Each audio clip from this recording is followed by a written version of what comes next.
our real home. Now determine in your mind to listen respectfully to the Dhamma. While I am speaking, be as attentive to my words as if it was the Lord Buddha himself sitting before you. Close your eyes and make yourself comfortable, composing your mind and making it one-pointed. Humbly allow the triple gem of wisdom, truth, and purity to abide in your heart as a way of showing respect to the fully enlightened one. Today, I have brought nothing of material substance to offer you, only the Dhamma, the teachings of the Lord Buddha. You should understand that even the Buddha himself, with his great store of accumulated virtue, could not avoid physical death. When he reached old age, he seated his body and let go of the heavy burden. Now, you too must learn to be satisfied with the many years you have already depended on the body. You should feel that is enough. Like household utensils that you have had for a long time, cups, saucers, plates, and so on. When you first had them, they were clean and shining, but now, after using them for so long, they are starting to wear out. Some are already broken, some have disappeared, and those that are left are wearing out. They have no stable form, and it's their nature to be that way. Your body is the same. It's been continually changing from the day you were born, through childhood and youth, until now it's reached old age. You must accept this. The Buddha said that conditions, whether internal bodily conditions or external conditions, are not self. Their nature is to change. Contemplate this truth clearly. This very lump of flesh lying here in decline is reality, Sajjatama. The facts of this body are reality. They are the timeless teaching of the Lord Buddha. The Buddha taught us to contemplate this and come to terms with its nature. We must be able to be at peace with the body, no matter what state it is in. The Buddha taught that we should ensure that it's only the body that is locked up in jail, and the mind is not imprisoned along with it. Now, as your body begins to run down and wear out with age, don't resist, but also don't let your mind deteriorate along with it. Keep the mind separate. Give energy to the mind by realizing the truth of the way things are. The Lord Buddha taught that this is the nature of the body. It can't be any other way. Having been born, it gets old and sick and then it dies. This is a great truth that you are presently witnessing. Look at the body with wisdom and realize this. If your house is flooded or burned to the ground, whatever the threat to it, let it concern only the house. If there's a flood, don't let it flood your mind. If there's a fire, don't let it burn your heart. Let it be merely the house, that which is outside of you, that is flooded or burned. Now is the time to allow the mind to let go of attachments. You have been alive a long time now. Your eyes have seen many number of forms and colors. Your ears have heard so many sounds. You have had any number of experiences, and that's all they were. Experiences. You have eaten delicious foods, and all those good tastes were just good tastes, nothing more. The bad tastes were just bad tastes, that's all. If the eye sees a beautiful form, that's all it is, a beautiful form. An ugly form is just an ugly form. The ear hears an entrancing, melodious sound, and it's nothing more than that. A grating, discordant sound is simply that. The Buddha said that rich or poor, young or old, human or animal, no being in this world can maintain itself in any single state for long. Everything experiences change and deprivation. This is a fact of life about which we can do nothing to remedy. But the Buddha said that what we can do is to contemplate the body and mind, to see their impersonality, that neither of them is me nor mine. They have only a provisional reality. It's like this house is only nominally yours. You couldn't take it with you anywhere.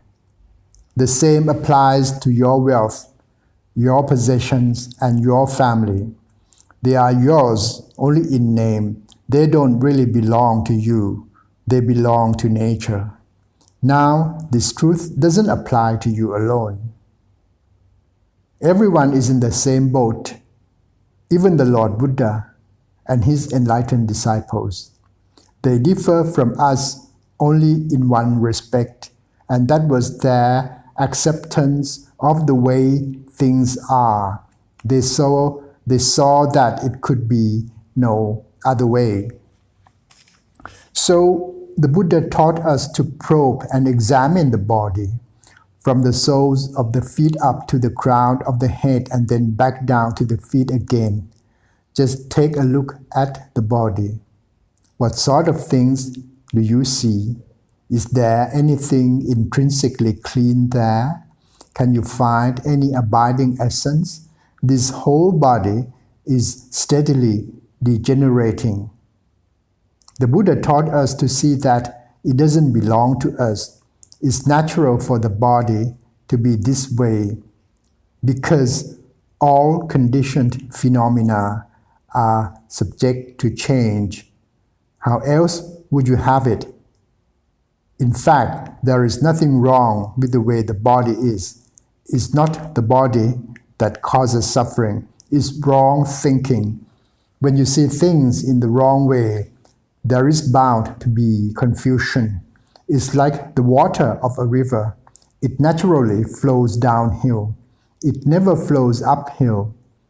That is the nature. If a person was to go and stand on the river bank and want the water to flow back uphill, he would be foolish. Wherever he went, his foolish thinking would allow him no peace of mind. He would suffer because of his wrong view, his thinking against the stream. If he had right view, he would see that the water must inevitably flow downhill. And until he realized and accepted that fact, he would be bewildered and frustrated. The river that must flow down the gradient is like your body. Having been young, your body's become old and is meandering towards its death. Don't go wishing it were otherwise. It's not something you have the power to remedy. The Buddha told us to see the way things are and then let go of our clinging to them. Take this feeling of letting go as your refuge. Keep meditating even if you feel tired and exhausted. Let your mind be with the breath. Take a few deep breaths and then establish the attention on the breath, using the mantra word Putto. Make this practice continue. The more exhausted you feel, the more subtle and focused your concentration must be, so that you can cope with any painful sensations that arise. When you start to feel fatigued, then bring all your thinking to a halt. Let the mind gather itself together, and then turn to knowing the breath. Just keep up the inner recitation. Putto, Putto, Putto. Let go of all externals. Don't go grasping at thoughts of your children and relatives. Don't grasp at anything whatsoever. Let go. Let the mind unite in a single point, and let that composed mind dwell with the breath. Let the breath be its sole object of knowledge. Concentrate until the mind becomes increasingly subtle, until feelings are insignificant and there is great inner clarity and wakefulness. Then any painful sensations that arise will gradually cease of their own accord. Finally, you will look on the breath as if it were some relatives come to visit you. When the relatives leave, you follow them out to see them off. You watch until they have walked up the drive and out of sight, and then you go back indoors. We watch the breath in the same way. If the breath is cause, we know that is cause. If it's subtle, we know that is subtle.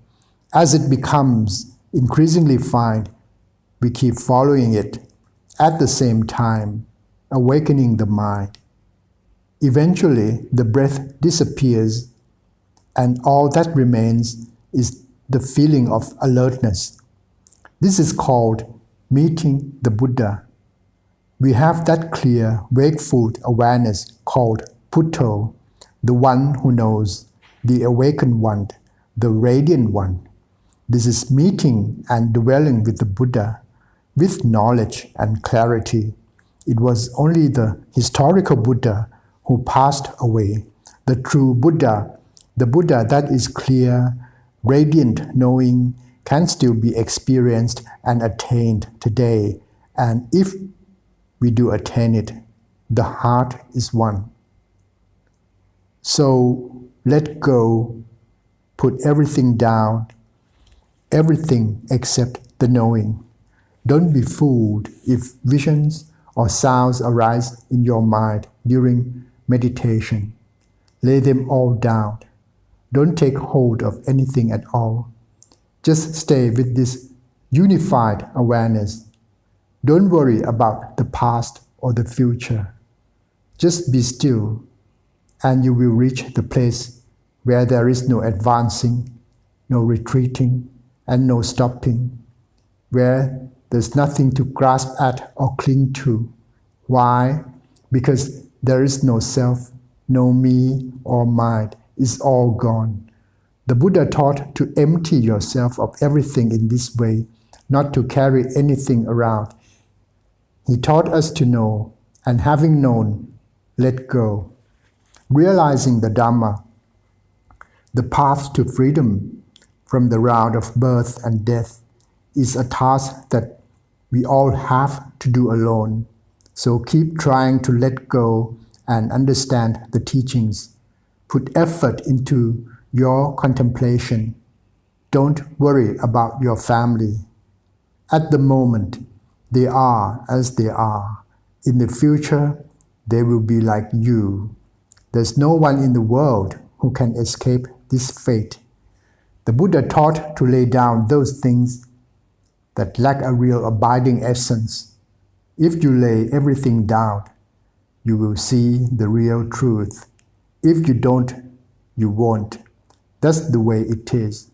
and it's the same for everyone in the world, so don't grasp at anything. Even if you find yourself thinking, well, that is all right too, as long as you think wisely. Don't think foolishly. If you think of your children, think of them with wisdom, not with foolishness. Whatever the mind turns to, think of it with wisdom. Be aware of its nature. To know something with wisdom is to let it go and have no suffering over it. The mind is bright, joyful, and at peace. It turns away from distractions and is undivided. Right now, what you can look to for help and support is your breath. This is your own work. It's no one else. Leave others to do their own work. You have your own duty and responsibility. You don't have to take on those of your family. Don't take on anything else. Let it all go. This letting go will make your mind calm. Your sole responsibility right now is to focus your mind and bring it to peace. Leave everything else to the others. Forms, sounds, odors, tastes, leave them to the others to attend to. Put everything behind you and do your own work. Fulfill your own responsibility. Whatever arises in your mind, be it fear of pain, fear of death, anxiety about others, or whatever, say to it, don't disturb me. You are no longer any concern of mine. Just keep this to yourself when you see those dhammas arise. What does the word dhamma refer to? Everything is a dhamma. There is nothing that is not a dhamma. And what about world? The world is the very mental state that is agitating you at the present moment. What are they going to do? When I'm gone, who will look after them? How will they manage? This is all just the world. Even the mere arising of a thought, fearing death or pain, is the world. Throw the world away. The world is the way it is. If you allow it to dominate your mind, it becomes obscured and can't see itself. So whatever appears in the mind, just say, this isn't my business. It's impermanent, unsatisfactory, and not self. Thinking you would like to go on living for a long time will make you suffer. But thinking you would like to die right away or very quickly isn't right either. It's suffering, isn't it? Conditions don't belong to us. They follow their own natural laws. You can't do anything about the way the body is. You can beautify it a little, make it attractive and clean for a while, like the young girls who paint their lips and let their nails grow long. But when old age arrives, everybody is in the same boat. That's the way the body is. You can't make it any other way. What you can improve and beautify is the mind. Anyone can build a house of wood and bricks, but the Buddha taught that that sort of home is not our real home. It's only nominally ours, is home in the world, and it follows the ways of the world. Our real home is inner peace. An external material home may well be pretty, but it is not very peaceful. There's this worry and then that, this anxiety and then that. So we say it's not our real home. It's external to us. Sooner or later, we'll have to give it up. It's not a place we can live in permanently because it doesn't truly belong to us. It belongs to the world. Our body is the same. We take it to be a self, to be me or mine, but in fact, it's not really so. It's not really so at all. It's another worldly home.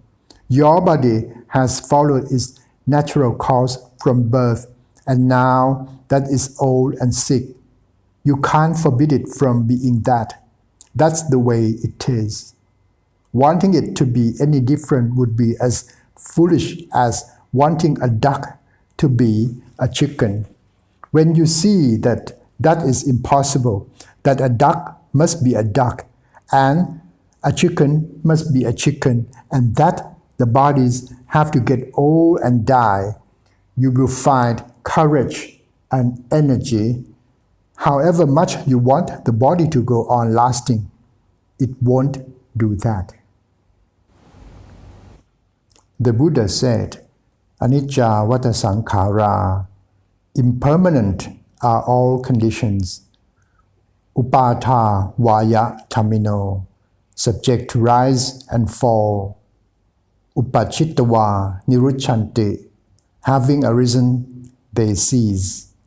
Te sang vupasamo sukho, their stilling is bliss.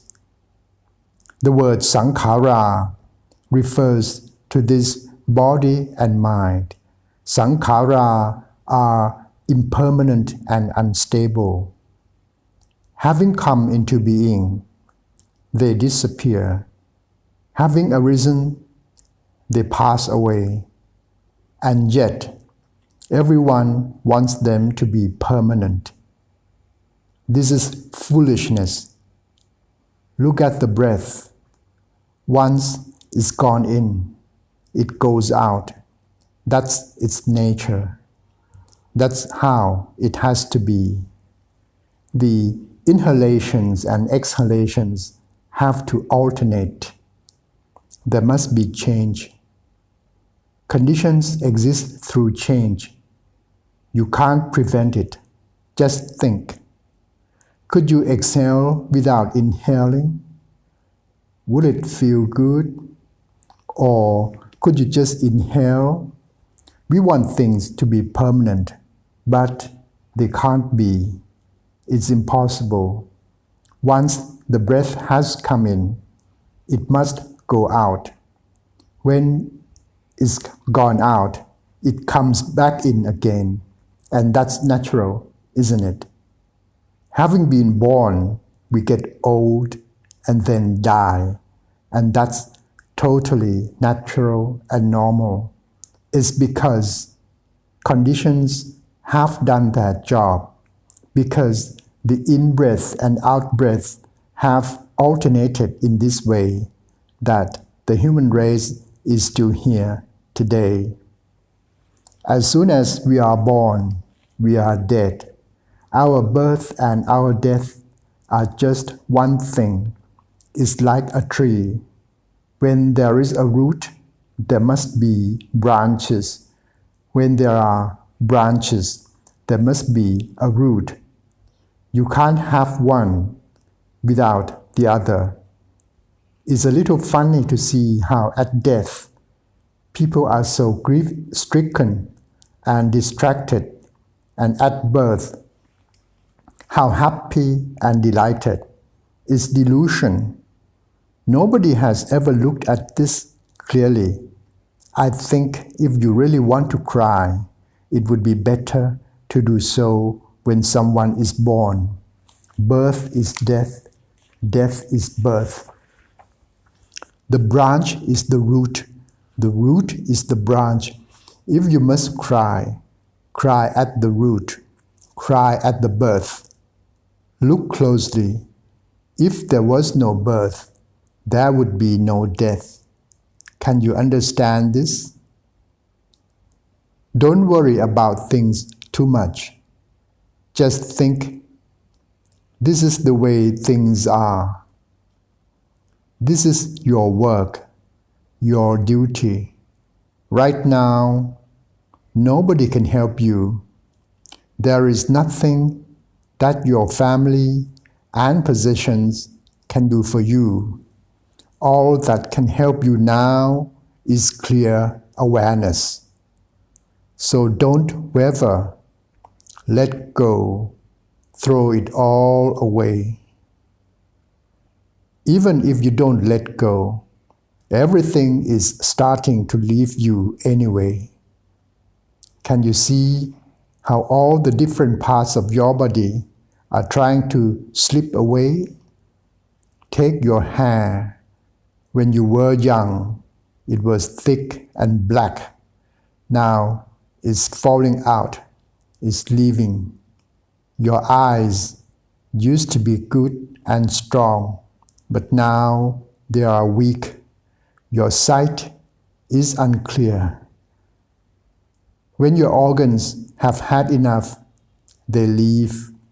This isn't their home.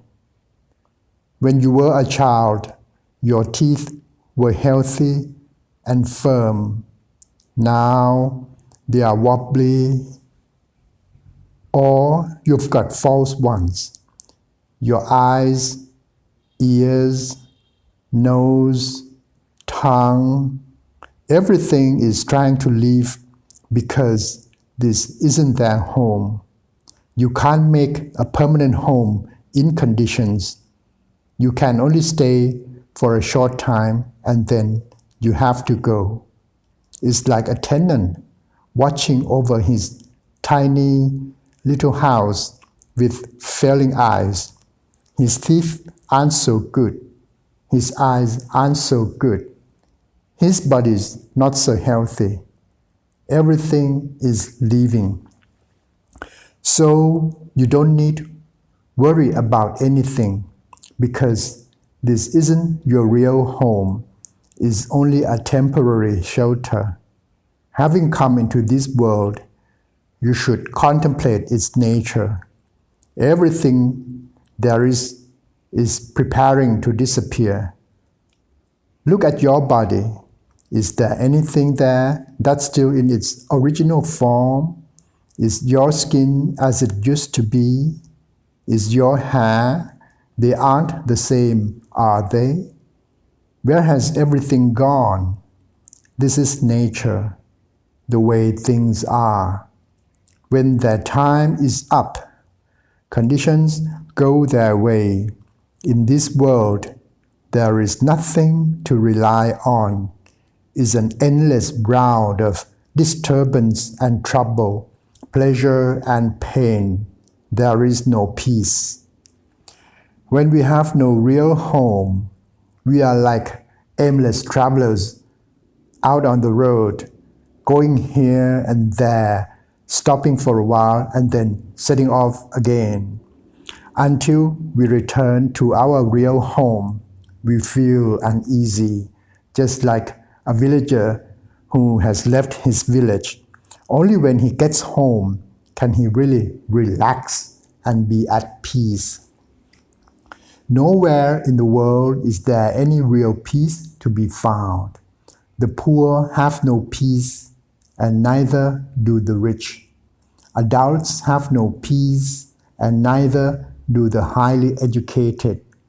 There is no peace anywhere. That's the nature of the world.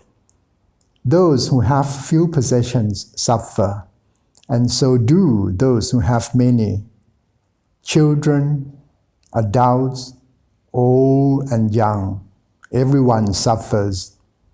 The suffering of being old, the suffering of being young, the suffering of being wealthy, and the suffering of being poor is all nothing but suffering. When you have contemplated things in this way, you will see anicca, impermanence, and dukkha, unsatisfactoriness. Why are things impermanent and unsatisfactory? Because they are anatta, not self. Both your body that is lying sick and in pain and the mind that is aware of its sickness and pain are called Dhamma. That which is formless, the thoughts, feelings, and perceptions is called namadhamma.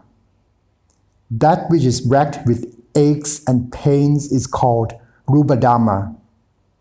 The material is Dhamma and the immaterial is Dhamma. So we live with Dhamma, in Dhamma, and we are Dhamma. In truth, there is no self to be found. There are only Dhammas continually arising and passing away as is their nature. Every single moment we are undergoing birth and death. This is the way things are. When we think of the Lord Buddha, how truly he spoke, we feel how worthy he is of reverence and respect. Whenever we see the truth of something, we see his teachings, even if we have never actually practiced the Dhamma. But even if we have a knowledge of the teachings, have studied and practiced them, as long as we still haven't seen the truth, we are still homeless. So understand this point.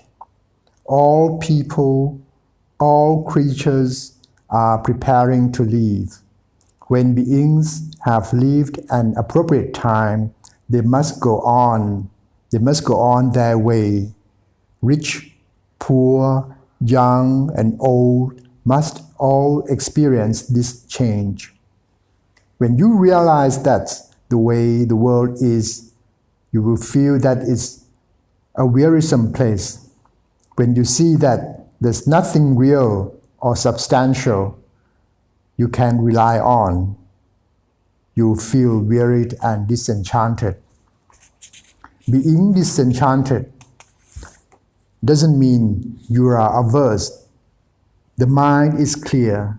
It sees that there's nothing to be done to remedy this state of affairs. It's just the way the world is. Knowing in this way, you can let go of attachment. You can let go with a mind that is neither happy nor sad, but at peace with conditions through seeing their changing nature with wisdom. Anicca vata sankhara, all conditions are impermanent. To put it simply, impermanence is the Buddha. If we truly see an impermanent condition, we'll see that is permanent. It's permanent in the sense that its subjection to change is unchanging. This is the permanence that living being possess. There is continual transformation from childhood through to old age, and that very impermanence, that propensity to change is permanent and fixed. If you look at it like this, your heart will be at ease. It's not just you who has to go through this, everyone has to. When you consider things in this way, you'll see them as wearisome and disenchantment will arise. Your delight in the world of sense pleasures will disappear. You'll see that if you have many possessions, you have to leave a lot behind. If you have a few, you leave few behind. Wealth is just wealth. Long life is just long life. They are nothing special. What is important is that we should do as the Lord Buddha taught and build our own home. Building it by the method that I have been explaining to you. Build your own home. Let go. Let go until the mind reaches the peace that is free from advancing, free from retreating, and free from stopping still. Pleasure is not your home. Pain is not your home. Pleasure and pain both decline and pass away. The great teacher saw that all conditions are impermanent, and so he taught us to let go of our attachment to them. When we reach the end of our life, we'll have no choice anyway. we won't be able to take anything with us. So, wouldn't it be better to put things down before then? They are just a heavy burden to carry around. Why not throw off that load now? Why bother to drag these things around? Let go, relax, and let your family look after you. Those who nurse the sick grow in goodness and virtue. The patient who is giving others that opportunity shouldn't make things difficult for them. If there is pain or some problem or other, let them know and keep the mind in a wholesome state. One who is nursing parents should fill his or her mind with warmth and kindness and not get caught up in aversion. This is the one time you can repay your debt to them. From your birth through your childhood, as you have grown up, you have been dependent on your parents.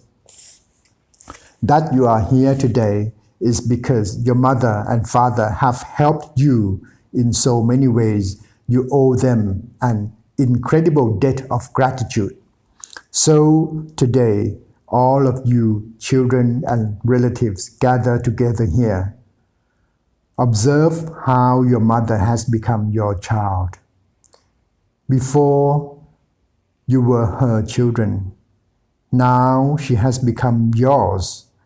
She has become older and older until she has become a child again. Her memory goes. Her eyes don't see well, and her ears aren't so good. Sometimes she garbles her words. Don't let it upset you. You who are nursing the sick must know how to let go also. Don't hold on to things. Just let her have her own way. When a young child is disobedient, sometimes the parents let it have its own way, just to keep the peace, just to make it happy. Now your mother is just like that child. Her memories and perceptions are confused.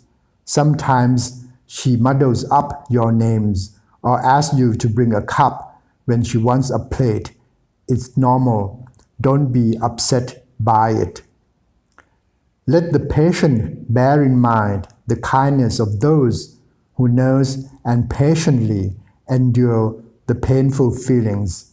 Exert yourself mentally. Don't let the mind become scattered and confused, and don't make things difficult for those looking after you. Let those who are nursing fill their minds with virtue and kindness. Don't be averse to the unattractive side of the job. Cleaning up the mucus and phlegm, urine and excrement. Try your best. Everyone in the family give a hand. She is the only mother you have. She gave you life. She has been your teacher, your doctor, and your nurse. She's been everything to you. That she has brought you up, shared her wealth with you, and made you her heir is the great goodness of parents. That is why the Buddha taught the virtues of Katanju and Kataveti, knowing your debt of gratitude and trying to repay it. These two dhammas are complementary. If your parents are in need, unwell, or in difficulty, then we do our best to help them. This is Katanju Kataveti, the virtue that sustains the world. It prevents families from breaking up and makes them stable and harmonious. Today, I have brought you the gift of Dhamma in this time of illness. I have no material things to offer you. There seem to be plenty of those in this house already. And so I give you the Dhamma, something which has lasting worth, something which you'll never be able to exhaust. Having received it, you can pass it on to as many others as you like, and it will never be depleted. That is the nature of truth.